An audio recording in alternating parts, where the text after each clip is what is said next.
दूरदर्शन, मैं सचेता बघेल आपके साथ। आइए नजर डालते हैं आज की प्रमुख खबरों पर। महिला सरपंच के खिलाफ लोकायुक्त का छापा, जांच में पाई गई 20 करोड़ रुपए से अधिक बेनामी संपत्ति।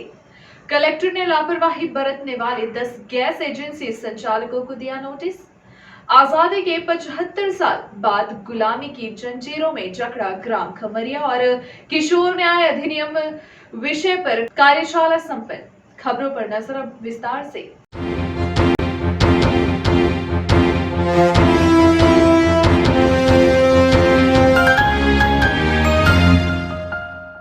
महिला सरपंच के खिलाफ लोकायुक्त का छापा, जांच में पाई गई 20 करोड़ रुपए से अधिक की बेनामी संपत्ति। आलीशान व लग्जरी बंगले में निवास करती थी महिला सरपंच एवं इनका पूरा परिवार। हुजूर तहसील क्षेत्र अंतर्गत बैजनाथ गांव में बीते दिवस लोकायुक्त पुलिस ने महिला सरपंच के घर में छापेमारी कार्यवाही की है। यह कार्यवाही 2 दिनों तक चली और महिला सरपंच के घर से तकरीबन 20 करोड़ रुपए की बेनामी संपत्ति सामने आई। बताया जा रहा है कि महिला सरपंच शुभा जितेंद्र सिंह परिहार आलीशान व लग्जरी बंगले में निवास करती थी, जहां बकायदा स्विमिंग पूल और गार्डन भी बनाया गया है। लोकायुक्त पुलिस के छापे में कई हैवी वाहनों के साथ 20 लाख के सोने के जेवरात भी जब्त किए गए हैं। 20 करोड़ से अधिक की संपत्ति पाई गई है महिला सरपंच के यहां। वैजनाथ गांव में बीते दिन यानी कि मंगलवार को लोकायुक्त पुलिस द्वारा दबिश दी गई, जहां पर पुलिस की टीम ने सरपंच के घर पर आय से अधिक संपत्ति के मामले को लेकर छापेमारी कार्यवाही करते हुए अब तक में सरपंच के घर से तकरीबन 20 करोड़ रुपए की बेनामी संपत्ति का खुलासा किया है। आपको बता दें कि रॉयल जिंदगी जी रही थी महिला सरपंच व उनका पूरा परिवार। बताया जा रहा है कि महिला सरपंच का बैजनाथ ग्राम में 2 करोड़ रुपए की लागत का मकान है, जहां बकायदा स्विमिंग पूल तथा गार्डन की आलीशान व्यवस्था बनाई गई है। वहीं गुड़हर स्थित घर की अनुमानित कीमत भी 1.5 करोड़ रुपए बताई जा रही है। इसके अलावा महिला सरपंच के घर में छोटे बड़े मिलाकर 30 वाहनों के साथ सोने के जेवरात भी बरामद हुए हैं। सरपंच के पास से 2 crusher machine, 1 mixer, 1 break machine तथा 20 बड़े वाहन जिसमें chain mountain, JCB, Hyva, loader, tractor, Innova, Scorpio आदि शामिल हैं, जिसे बरामद किया गया है, जिनकी कीमत तकरीबन 7 करोड़ रुपए बताई जा रही है। इसके साथ ही तकरीबन 20 लाख रुपए के सोने चांदी के जेवरात व 12 लाख रुपए की जीवन बीमा पॉलिसी भी सामने आई है। महिला सरपंच के घर से 36 भूखंड के दस्तावेज मिले हैं, जिनमें से 12 भूखंड की कीमत 80 लाख बताई जा रही है तथा अन्य भूखंडों की अभी भी जांच की जा रही है। लोकायुक्त पुलिस की माने तो महिला सरपंच के नाम से रजिस्ट्री ऑफिस में तकरीबन 8 करोड़ रुपए कीमत की जमीन की रजिस्ट्री भी पाई गई है, जिसके कारण अभी भी कार्यवाही जारी रखी गई है।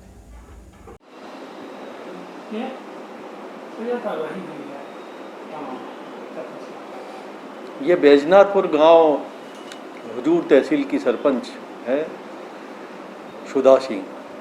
इनके खिलाफ शिकायत मिली थी अनुपातहीन संपत्ति की। जांच पर से जब प्रमाणित शिकायत हुई, उस पर से फिर जो है न्यायालय से इसमें माननीय न्यायालय से सर्च वारंट लिया गया और आज करीब 2 टीमों के द्वारा जो है इनके निवास पर जो है छापे की कार्रवाई की गई है।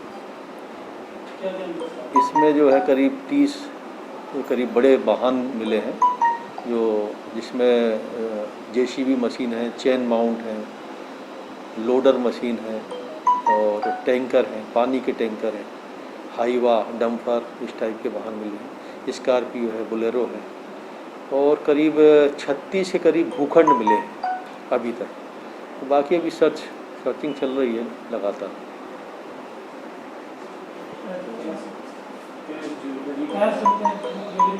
हाँ, इसमें जो है अभी तक जो करीब जो ज्वेलरी है करीब 20 लाख के आसपास की ज्वेलरी और इन्वेंट्री जो बनी है आवास की करीब 20 लाख रुपए की इन्वेंट्री। जो 36 भूखंड है उसमें से 12 भूखंड की रजिस्ट्री मिली है, वो करीब 80 लाख रुपए की करीब मिली है। बाकी भूखंडों की अभी जानकारी ली जा रही है। कुल संपत्ति लगभग जो है अभी तक की जो जानकारी है उसके मुताबिक करीब 11 करोड़ के ऊपर की। इनकी प्रॉपर्टी तो जो इनका बैजनाथपुर गांव के आसपास की लगी, जहाँ के मूल निवासी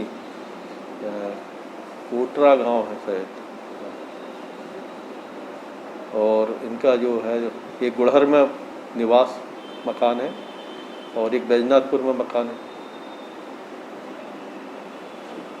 कलेक्टर ने लापरवाही बरतने वाले 10 गैस एजेंसी संचालक को दिया नोटिस। लक्ष्य के अनुसार गैस कनेक्शन न देने वाली एजेंसी निलंबित करने की नोटिस जारी कर दी गई है। गरीब महिलाओं को प्रधानमंत्री उज्ज्वला योजना के तहत निःशुल्क गैस कनेक्शन प्रदान किए जा रहे हैं।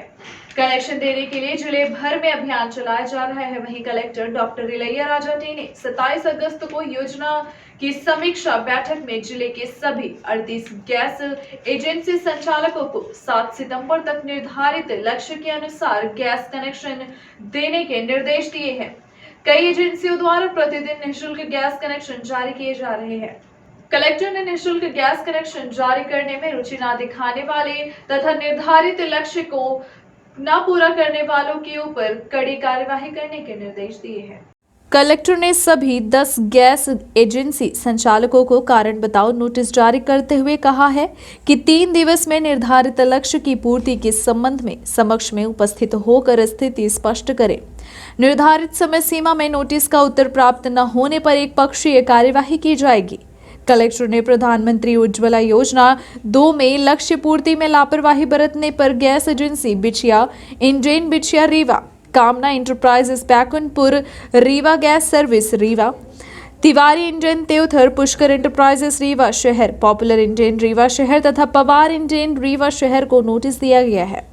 कलेक्टर ने इंडेन गैस कंपनी के ग्रामीण क्षेत्र के वितरक डभौरा, रायपुर, करसुलियान, पडरिया को भी नोटिस दिया है। आजादी के 75 साल बाद गुलामी की जंजीरों में जकड़ा ग्राम खमरिया। गांव में जमींदार नहीं बनने दे रहे सड़क। चारों तरफ से जमींदारों ने लगा रखी है बाड़ी। गांव में कोई बीमार हो जाए तो ले जाना पड़ता है खटोले से। ग्रामीणों के मुताबिक गांव के समंत शाह जमींदार चाहते हैं कि सड़क का निर्माण न होने पाए ताकि गांव का आम व्यक्ति उनके दबाव में रहे। भले ही हम आज अंग्रेजों और राजतंत्र की गुलामी से आजाद हो गए हैं और आजादी की 75वीं सालगिरह मना चुके हैं, पर सही मायने में आज भी लोग जमींदारों व सामंतवादियों के शिकार हो रहे हैं। प्रजातंत्र के असली मायने से आज भी हमारा समाज कोसों दूर है।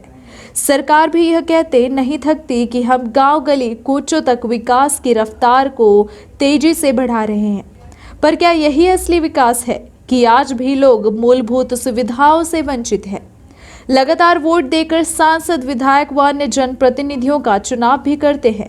उसके बाद निर्वाचित प्रतिनिधि अपने लिए तो आलीशान बंगला व चमचमाती कई गाड़ियां खरीद लेता है, लेकिन वोट देकर जिन नेताओं को जनता ने यह ऐशो आराम दिया है, उसके लिए गाड़ी बंगला तो दूर की बात है, पैदल चलकर अपने आशियाने में पहुंचना तक दुश्वार है, क्योंकि गांव के लिए रास्ता अवरुद्ध कर दिया गया है। तो क्या यही प्रजातंत्र और आजादी के सही मायने हैं?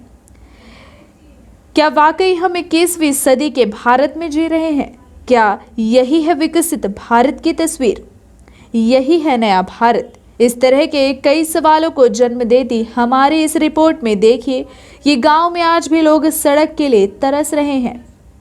यही नहीं, गांव के सामंत शाहों व जमींदारों ने गांव की गरीब जनता को गांव के अंदर ही चारों तरफ से कैद करके रखा है, ताकि लोग हमेशा उनके गिरफ्त में या यूं कहें कि दबाव में रहें। आप हमारे इस रिपोर्ट में देखेंगे कि आज भी रीवा जिले के इस गांव के लोग अपने घर तक पहुंच पाने सड़क मार्ग से अछूते हैं। ऐसा नहीं है कि गांव में सड़क निर्माण का प्रयास नहीं हुआ। गांव में तकरीबन 200 मीटर सड़क भी बनाई गई, लेकिन वह सड़क मुख्य मार्ग से नहीं जुड़ पाई, जिसकी वजह से लोग अपने गांव से मुख्य मार्ग तक पहुंच पाने में जद्दोजहद कर रहे हैं। गांव के प्रवेश द्वार पर गांव के ही जमींदारों व बड़े रसूखदारों की जमीन है, जिससे उनके द्वारा तारबाड़ी लगाकर पूरी तरह से गांव का रास्ता अवरुद्ध कर दिया गया है। इस काम के लिए गांव के ही एक दलित का प्रयोग किया जा रहा है, जो सरकारी जमीन पर अवैध अतिक्रमण करके पूरी तरह से रास्ते को अवरुद्ध कर रहा है, जबकि पुराने समय से गांव के लिए यही एकमात्र रास्ता था। जिसे रसूखदारों की सह पर अवरुद्ध कर लिया गया। इसके बाद अब गांव का रास्ता अवरुद्ध करने वाले राम सजीवन प्रजापति द्वारा गांव के लोगों को हरिजन एक्ट लगाए जाने की धमकी भी दी जाती है। ऐसी स्थिति में गांव के हजारों लोगों का जीवन अत्यंत नर्क व कष्टदायी बनकर रह गया है। यही नहीं, महिलाएं व छोटे छोटे बच्चे भी कीचड़ से सने रास्ते व खेतों के बीच से चोरी छिपे निकलते को मजबूर हैं। गांव के लोग बताते हैं कि अगर वह दिन में गांव के जमींदारों की जमीन से निकल जाए तो उनकी खैर नहीं। 21वीं सदी में खुद को विकसित भारत की श्रेणी में जहां देखा जा रहा है, वहीं आज भी हमारे गांव की दुर्दशा किसी से छुपी नहीं है। हम बात कर रहे हैं रीवा जिले के सिरमौर तहसील अंतर्गत ग्राम पंचायत नवा उर्फ दिया के ग्राम खमरिया की, जहां आज भी हजारों की तादाद में लोग सड़क से वंचित हैं। गांव में कोई बीमार पड़ जाए तो उसे इलाज के लिए डोले और खटोले से ले जाना पड़ता है। इतना ही नहीं, आज भी इस गांव में अन्य वाहन व मोटरसाइकिल ले जाना तो मुश्किल हो ही रहा है। साथ ही छोटे छोटे बच्चे बरसात के मौसम में स्कूल नहीं जा पाते। पूरे गांव में जमींदारों का बोलबाला है। सड़क के चारों तरफ जिन जमींदारों व रसूखदारों की जमीन है, उनके द्वारा तार और बाड़ी लगाकर गांव का मार्ग अवरुद्ध कर दिया गया है। वहीं गांव के एक दलित द्वारा सरकारी जमीन पर भी अवैध तरीके से कब्जा कराया गया है तथा उसी के निर्माण किया जा रहा है, जो गांव वालों के लिए मुसीबत बन चुकी है। ऐसा नहीं है कि गांव में सड़क है ही नहीं, सड़क है, लेकिन मुख्य मार्ग से जुड़ने में अवरोध पैदा हो रहा है, जबकि मुख्य मार्ग से महज 40 फीट पर ही दिक्कत निर्मित कर दी गई है। ग्रामीणों का ऐसा मानना है कि रीवा सिरमौर मार्ग से 1 किलोमीटर की दूरी पर स्थित इस खमरिया नंबर 2 में गांव के लिए प्रधानमंत्री ग्राम सड़क का भी निर्माण कराया गया है। इसी बीच तकरीबन 40 फीट में इंक्रोचमेंट किया गया है। उसके बाद फिर गांव में कुछ दूर तक सड़क का निर्माण है। तकरीबन 200 मीटर उसके बाद फिर से सरकारी जमीन पर गांव के जमींदार व रसूखदार ने कब्जा जमा रखा है और सड़क निर्माण में बाधा उत्पन्न की जा रही है, ताकि गांव के लोग हमेशा के लिए सड़क से वंचित रहें और इनकी गिरफ्त में रहकर इनके मुताबिक कार्य करें। इसे मानसिक बीमारी कहें या फिर कुछ और, यह बात समझ से परे है। गांव के जमींदारों की सह पर मुख्य मार्ग में राम सजीवन प्रजापति द्वारा अवैध मकान का निर्माण कराया जा रहा है, ताकि गांव को जाने वाला रास्ता संपूर्ण अवरुद्ध हो जाए।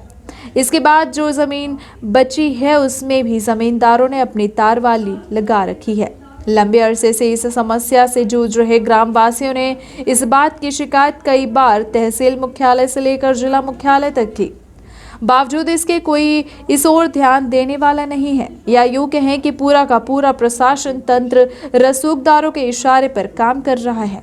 इस समस्या को लेकर ग्रामीण विजय सिंह के साथ Rewa collector doctor Ilaiyaraaja T से मुलाकात कर चुके हैं और उन्हें भी गांव की भीषण समस्याओं से अवगत कराया गया, लेकिन इस समस्या का हल कलेक्टर साहब भी नहीं कर पाए, ना ही अहम निर्णय लिया गया।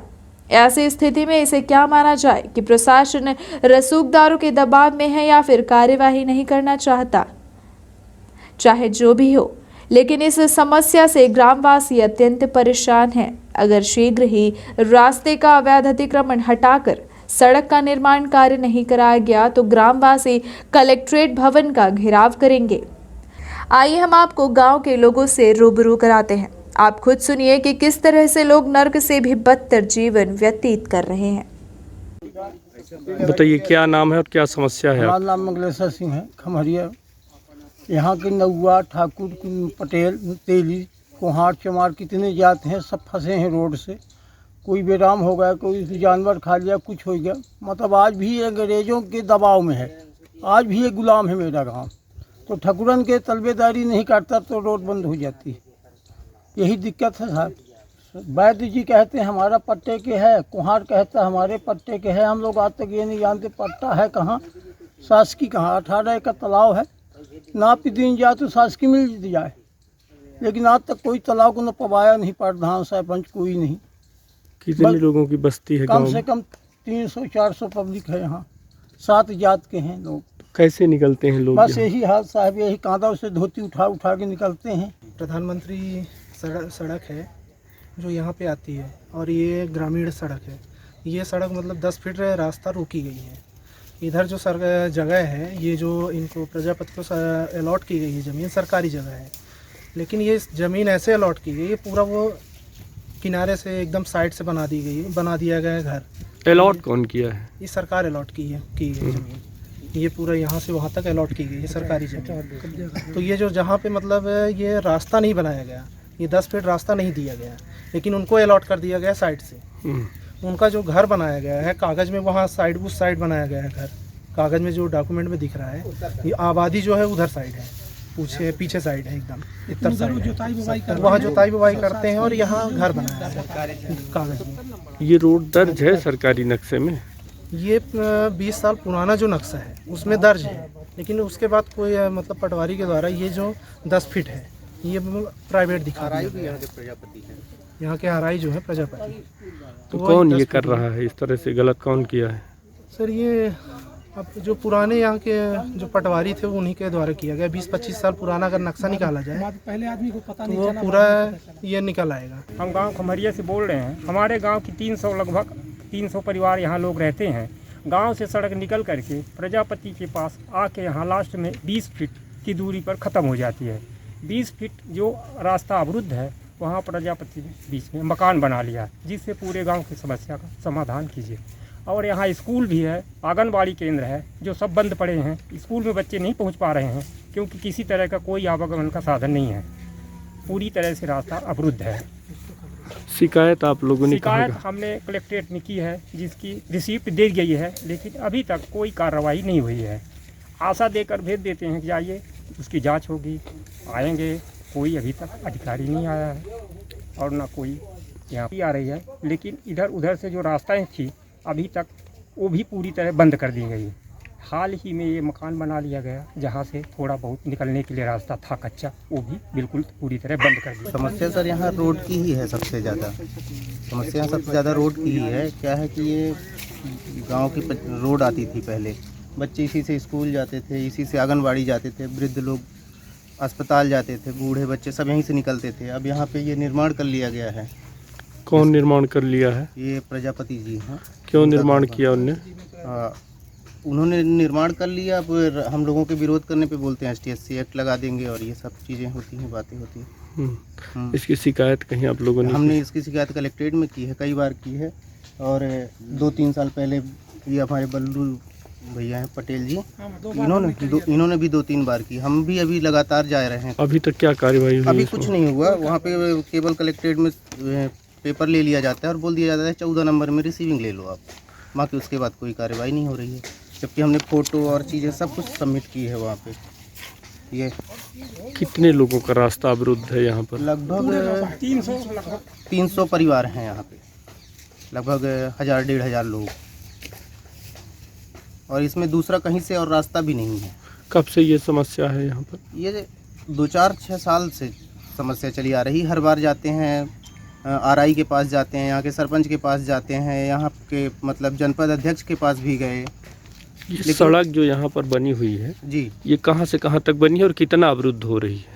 ये केवल 10 से 15 फीट यही अवरुद्ध हो रही है। बाकी ये 1.5 किलोमीटर तक ये अंदर तक जाती है। 1.5 किलोमीटर में यहाँ गाँव में घर हैं। किशोर न्याय अधिनियम विषय पर कार्यशाला संपन्न। जिला न्यायालय परिसर स्थित जिला विधिक सेवा प्राधिकरण ADR भवन में प्रधान जिला एवं सत्र न्यायाधीश श्री RC वार्ष्णेय के मार्गदर्शन एवं सचिव जिला विधिक सेवा प्राधिकरण श्री विपिन कुमार लवानिया के नेतृत्व में किशोर न्याय अधिनियम विषय पर एक कार्यशाला का आयोजन विशेष न्यायाधीश उमेश पांडव के मुख्य आतिथ्य में किया गया।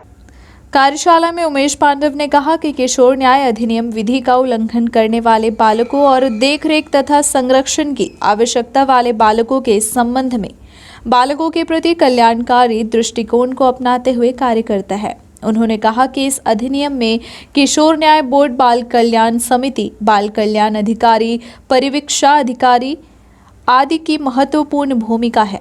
कार्यशाला में उपस्थित सचिव जिला विधिक सेवा प्राधिकरण श्री विपिन कुमार लवानिया ने अपने उद्बोधन में कहा कि 18 वर्ष से कम आयु के बालक यदि विधि के विरोध में कोई कार्य करते हैं तो उनकी जांच, विवेचना इत्यादि के लिए किशोर न्याय अधिनियम में विशेष प्रक्रियाओं का पालन करना आवश्यक होता है। अपर जिला सत्र न्यायाधीश श्री मुकेश यादव ने इस अवसर पर अपने विचार व्यक्त करते हुए कहा कि किशोर न्याय अधिनियम में यदि कोई बालक विधि के विरोध में कोई कार्य करता है तो उसका नाम किसी जांच, अन्वेषण या न्यायिक प्रक्रिया के बारे में किसी समाचार पत्र, पत्रिका इत्यादि में प्रकट नहीं किया जाता है। मुख्य न्यायिक मजिस्ट्रेट श्री आशीष ताम्रकार ने संबंधित विषय पर अपने विचार व्यक्त किए। प्रधान मजिस्ट्रेट किशोर न्याय बोर्ड सुश्री उषा उइके ने किशोर न्याय अधिनियम पर विस्तार से जानकारी प्रदान की।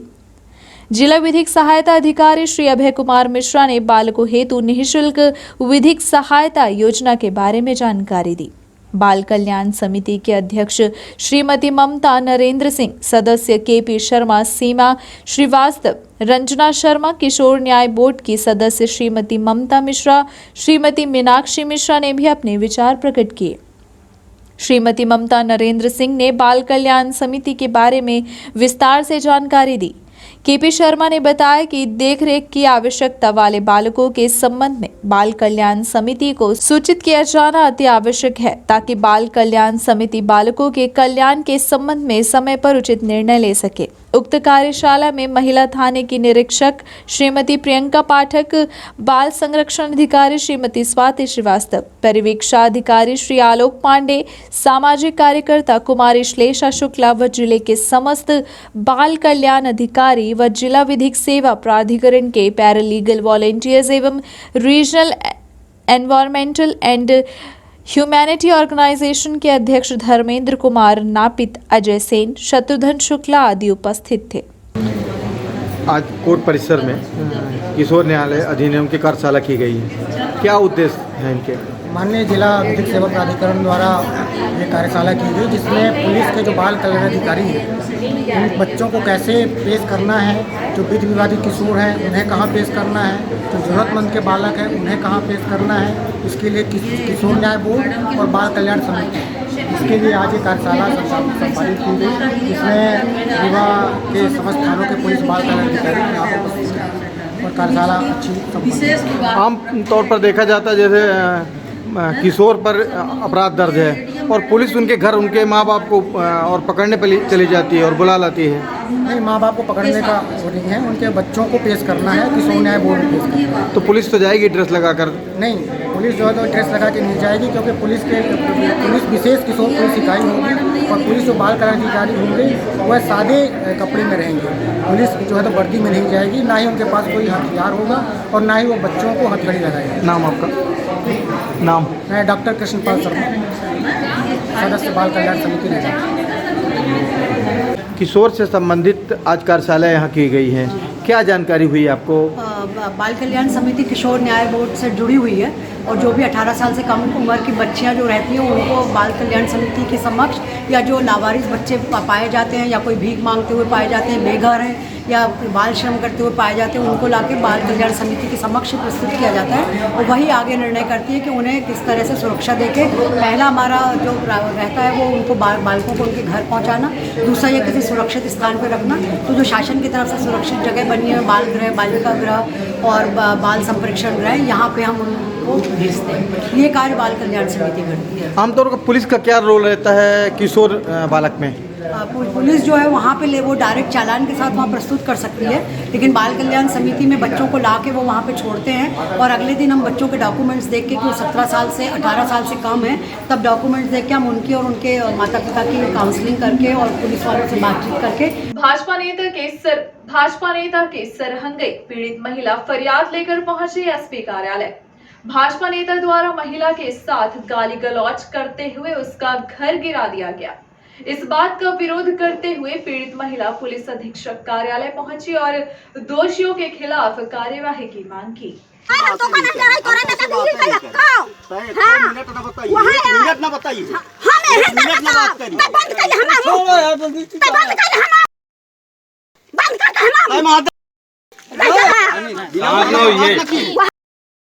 ऐसो गाड़ी अरे उल्टा सीधा ना दे गाड़ी। मामला सिमरिया थाना क्षेत्र अंतर्गत सोनौरी गांव का है, जहां भाजपा नेता व ठेकेदार मणिराज तिवारी द्वारा सरहंगई के बल पर महिला का घर गिरा दिया गया, जिससे आक्रोशित महिला ने भी अपशब्दों का प्रयोग किया तो ठेकेदार ने महिला के साथ गाली गलौज करते हुए मारपीट तक कर दी और धमकी भी दी गई। इस बात की फरियाद लेकर पीड़ित महिला पुलिस अधीक्षक कार्यालय पहुंची और आरोप लगाया कि ठेकेदार के साथ गीता तिवारी नाम की महिला भी थी, जिसके द्वारा मारपीट की गई।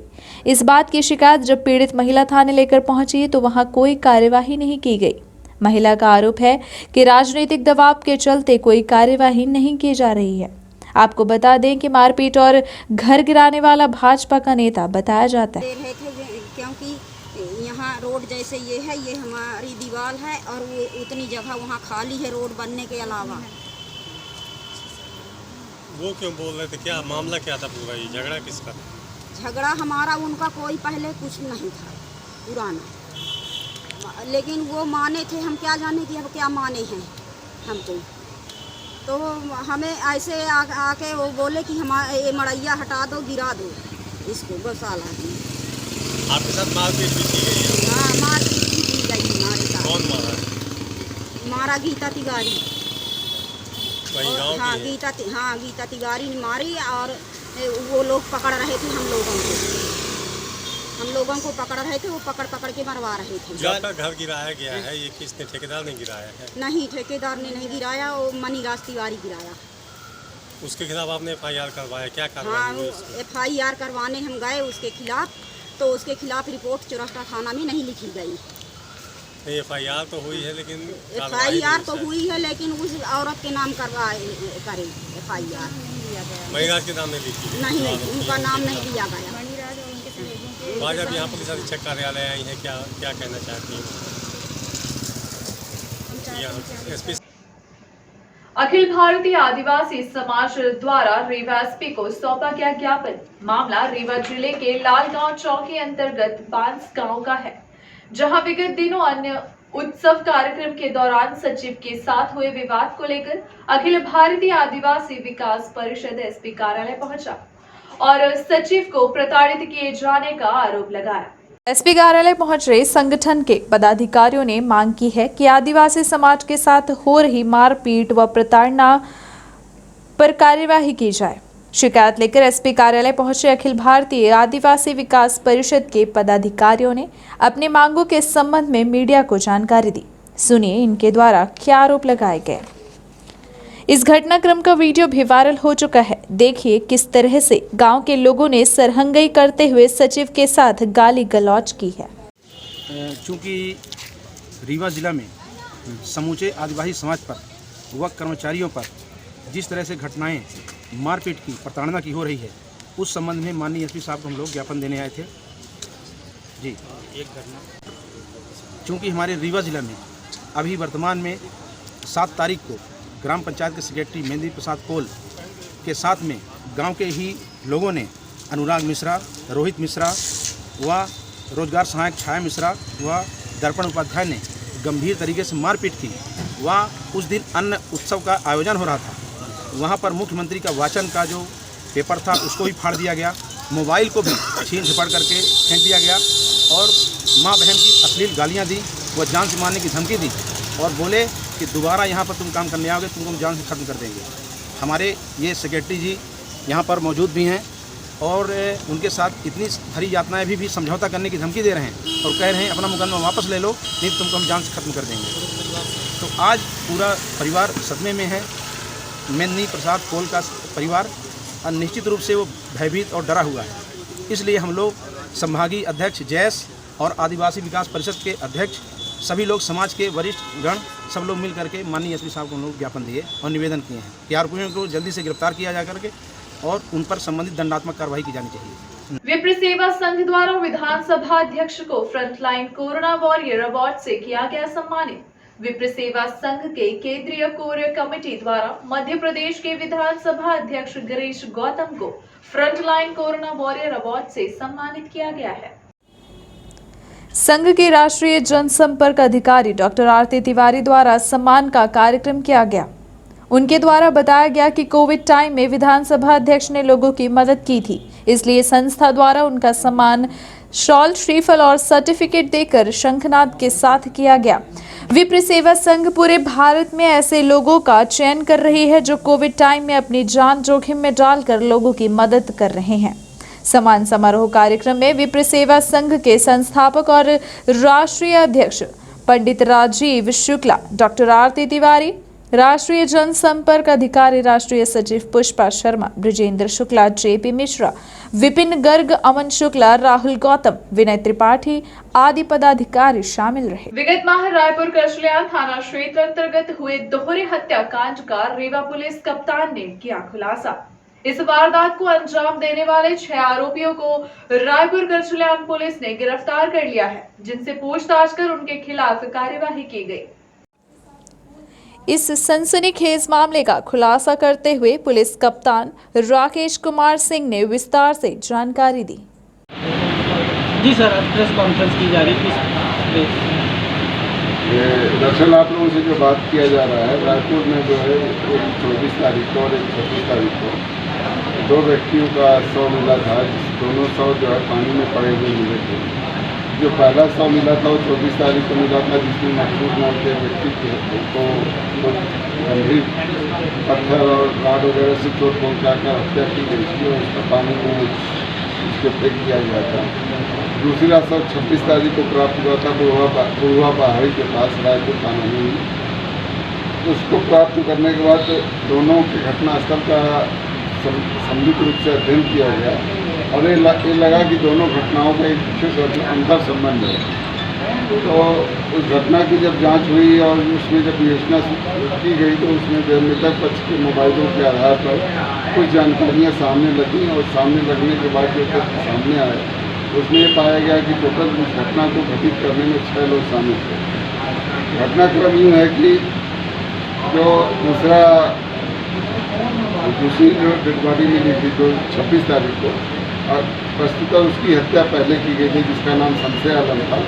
शमसे आलम का जो है कमलेश साकेत नाम के लड़के से विवाद था और लड़के के यहाँ अपना मोटरसाइकिल वगैरह ठीक कराता था। इसके अलावा शमसे आलम और चोरी के भी कुछ मामलों में पकड़ा जाता था तो कमलेश का नाम ले लेता था। और इसके अलावा सुनील साकेत एक आरोपी है, उसकी बहन के साथ उसने वह बदतमीजी की थी। ये दोनों लोग इकट्ठे हुए, बाकी और अन्य 4 साथियों को इकट्ठा किए, जिसमें एक का नाम दीपक साकेत है, एक का परवीन है, एक का शिवम है और एक का दशराज साकेत नाम है। ये सभी इकट्ठे होकर और साथ में दोनों व्यक्ति मकसूद और शमसे आलम बुढ़वा पहाड़ी के पास पहुँचे। वहीं पे उन्होंने गांजा वगैरह पिया और कुछ नशा किया। नशा करने के बाद अचानक से कमलेश साकेत ने एक राड निकाली और इसको चोट पहुँचाई शमसे आलम को। शमसे आलम भागा तो भागने के बाद जो है उसको फिर पकड़ के मारा। तो ये आप लोगों ने जो भी लोग घटनास्थल पर गए हमने देखेंगे कई जगहों पे खून के निशान मिले थे। उसके बाद एक मेड़ जो लगभग 5 फीट ऊंची थी, उस मेड़ के दूसरी तरफ एक गड्ढा था, उसमें उसकी लाश को रख के दबा दिया था, उसको पत्थर से दबा दिया था कि ताकि डेड बॉडी बाहर ना आ पाए। उसके बाद वो सब वापस आए तो वहीं पर इनको लगा कि मकसूद चूँकि शमसे आलम का दोस्त है, हो सकता है घटना को बता दे। उन्होंने मकसूद को भी जो है राड से चोट पहुँचाई। मकसूद ने कहा कि नहीं मैं किसी को नहीं बताऊँगा। फिर ये वहाँ से चले। वहाँ से चलने के बाद ये लोग आए भदुआ पहाड़ी के पास। उनको मालूम था कि कुछ न कुछ बता देगा, उस पर भरोसा नहीं था इसको। भदुआ पहाड़ी के पास उन्होंने थोड़ा ऊंचाई पे चढ़ के गए। वहाँ पे इन्होंने फिर गांजा पिया। गांजा पीने के बाद उसको भी उसी तरह से पत्थर और राड से चोट पहुँचाकर उसकी भी हत्या कर दी। उसकी मोटरसाइकिल को ही पास में खुदाई के कहाँ बने हुए तालाब में डाल दिया और उसकी डेड बॉडी को दूसरी तरफ फेंक दिया। इस तरीके से दोनों हत्याएँ की गई हैं और दोनों हत्याओं का खुलासा हुआ है। इसमें हमारे थाना प्रभारी रायपुर करसलियान मृगेंद्र सिंह और क्राइम स्क्वाड के प्रभारी अरविंद सिंह राठौर की महत्वपूर्ण भूमिका रही। इसके अलावा साइबर सेक्टर वीरेंद्र सिंह पटेल ने भी बहुत अच्छी भूमिका निभाई। आरोपियों को बड़ी मुश्किल से पकड़ना, चिन्हित करके पकड़ने में सफलता मिली और इस घटना में सबसे महत्वपूर्ण बात है कि सभी 6 के 6 आरोपियों को हमने गिरफ्तार किया। सर ये 6 के 6 और आरोपी कहाँ के रहने वाले हैं? 3 विपनिया के हैं और 3 आरोपी पोखरी टोला के पास के हैं। ये थी आज की प्रमुख खबरें। आगे की खबरों के लिए बने रहे रेवा दर्शन के साथ। दीजिए हमें इजाजत। नमस्कार।